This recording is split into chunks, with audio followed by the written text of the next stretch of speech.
Hey, this is State Rep Chris Voss, and I'm out here with my friend and colleague, State Rep Tom Demmer.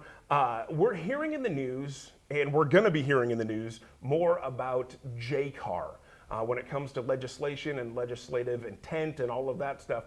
And so instead of me coming on here trying to explain to you guys what JCAR is, what they're responsible for, who's a part of JCAR, thought, we'll go straight to the source. We have a good friend who is a member of JCAR. And so, Tom, if you could tell us, what does JCAR stand for? What do they do? All of that good stuff. Absolutely. So thanks for the opportunity to talk about JCAR. I think there has never been more interest in what previously was a kind of an insider technical panel that folks didn't know existed or didn't really have a lot of relevance in their lives.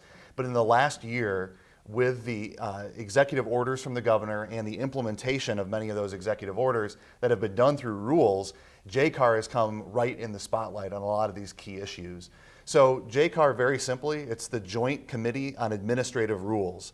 So there are two important pieces of that. The first is it's a joint committee, meaning we have both representatives and senators who are on the same committee. So it's not just a chamber of the House or of the Senate, it's a joint committee. There are 12 members, 6 representatives and 6 senators, and interestingly, this is different from most committees, there's an even split of Republicans and Democrats. Great. So that's right. So instead of having a one party having a partisan majority, there are 6 Republicans and 6 Democrats.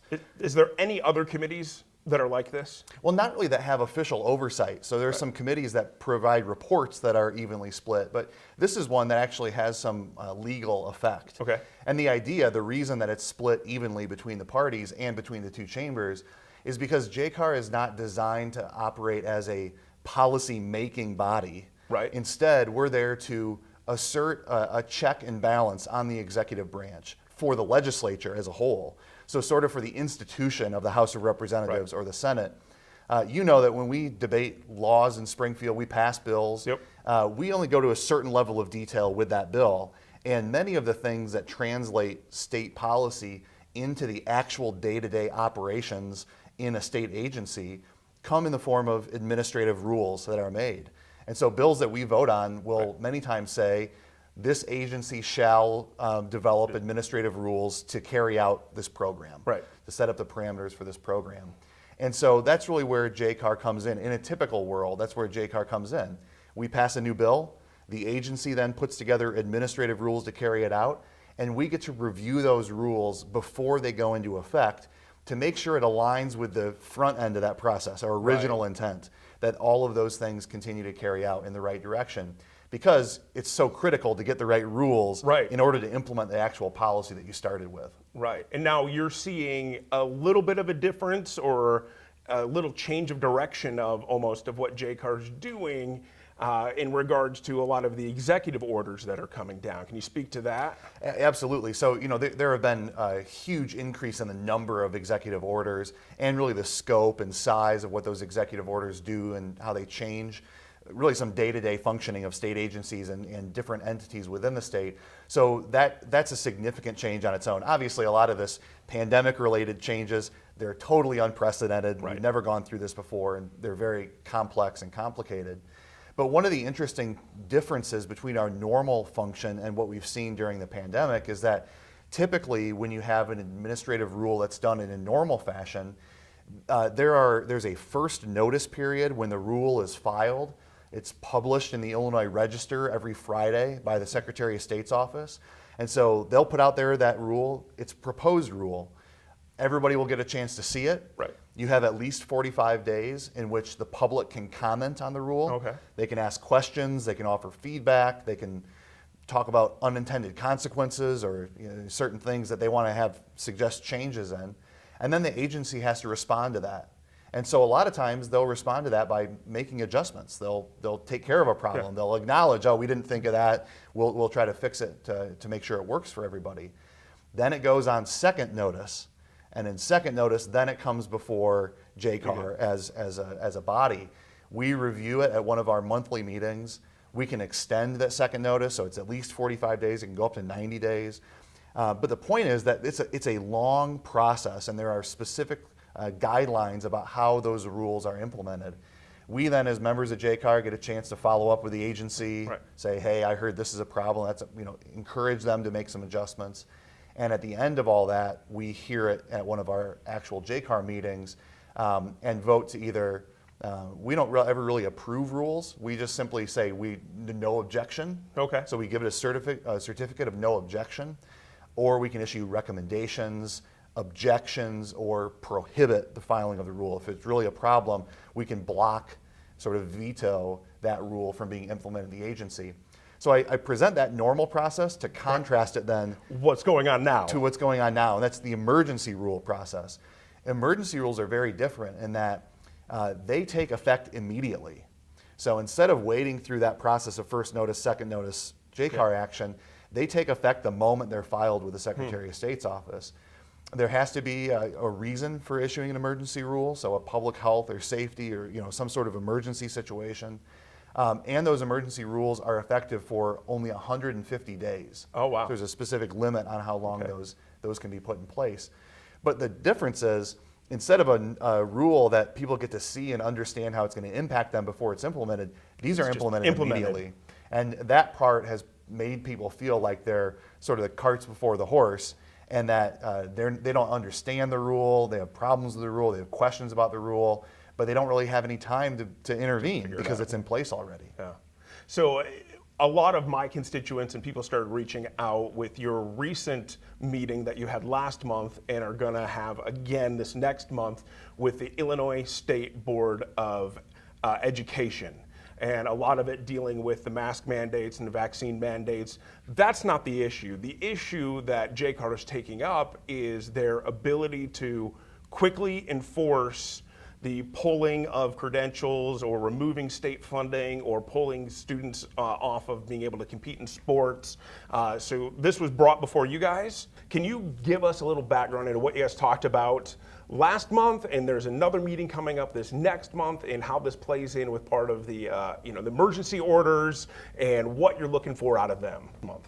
Sure. So, one of the simple guidelines for do you need to do rules over a topic are the Illinois Administrative Procedures Act says if you have a benefit or a penalty that a state agency is going to give, so you're going to give a license or give a grant or give something as a benefit, or if you're going to penalize, if you're going to remove a credential, if you're going to remove a certificate or remove funding, those two things need to have specific procedures in place to say what warrants a benefit or what warrants a penalty.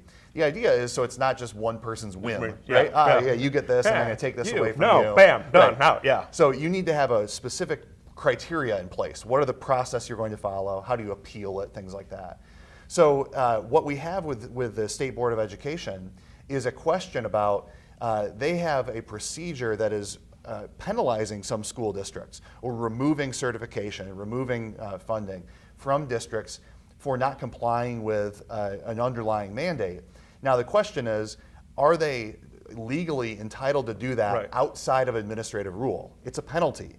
The Administrative Procedures Act would suggest you need to have an administrative rule in place in order to administer a penalty. We call that, in the JCAR world, we call that policy outside of rule. Okay. So you can't just post a PDF on your website and say that has a force of law, right? So you have to go through this process. And so we've inquired with the State Board of Education to ask them, you're doing this penalty. Justify that to us. How is this not a policy outside of rule? Right. What are your attorneys saying? What does your legal staff say about why you can penalize this without having established an administrative rule and a procedure for doing that through the normally established process? Because they currently already have a written out procedure for schools that if they do or don't follow, whatever it is, and then they have this opportunity, then that opportunity. And so this is one of those challenges of they, in some people's views, jump the gun in implementing some of these penalties to these schools, whether it's a public or a private school. And JCAR got involved and said, essentially, show us how you think you can do that. That's right, and we have to make those inquiries of state agencies pretty frequently. Many times an agency sometimes they'll take overly broad authority in their rulemaking. Sometimes they might go a little too far. Other times they don't want to put an administrative rule in. They'll try to do something outside of that process. And so this is a regular back and forth. But again, it's one of those ways that we try to be a check and a balance against the executive branch and say, we're trying to defend what the Administrative Procedures Act says. So if you interpret it differently, make that argument to us. But let's have a real discussion about where your authority is and to what extent we have an ability to check that. So where are things currently at then with ISB? So we're awaiting a response from ISB, and I think prior to our upcoming meeting next week, we're looking for what their legal response is going to be. Now, when it comes to public involvement with this, because we've seen on Facebook, we see the emails that go through, and there's the list out of call everybody on JCAR, tell them your thoughts and opinions. Can you talk to me about the public input and the public process of that? Does that weigh into decisions that JCAR is making? Does it help or hurt how you guys go about making those decisions? We want to engage, allow people the opportunity for public input. That's what the normal rulemaking process does. There's a specific period where public input is guaranteed. There can even be public hearings on certain issues. So those things I think are important. We understand that sometimes there are emergency rules that are filed and you don't have the same process, but we're trying to defend the ability for there to be public input. People contacting our offices, I do think it works. Okay. Yeah, I think just like any piece of legislation that we're considering or going to be voting on, we know that sometimes there's effective ways to make arguments and ineffective ways to make arguments. But I do find that quite a few people, they're thoughtful about it. They're making reasonable points about it. They're bringing up rightful concerns with an issue. And so I do think it matters. That's great. That's fantastic. Well, Tom, I appreciate you taking the time today. I appreciate your service and work on JCAR. When's that next upcoming meeting? October 11th. October 11th, and they can view it online. That's right. Which is a fascinating thing if you've never watched it, to watch one of these JCAR meetings go on and actually see the bipartisanship together, working together, asking questions together. It's fascinating. I actually really enjoy it too. Yeah. And if they have questions for you in JCAR, how do they get a hold of you? What's the best way? Tom@tomdemmer.com. There you go. Or you can reach out via my website, repchrisboss.com, and we would love to continue the conversation. If you have any of those questions or have more that you'd like to know about JCAR and how this rules works, we'd love to field those and help you guys out however you can. So, Tom, thanks for taking the time and answering some questions from my constituents, and thank you again for your service on JCAR. You bet. Thanks, Chris.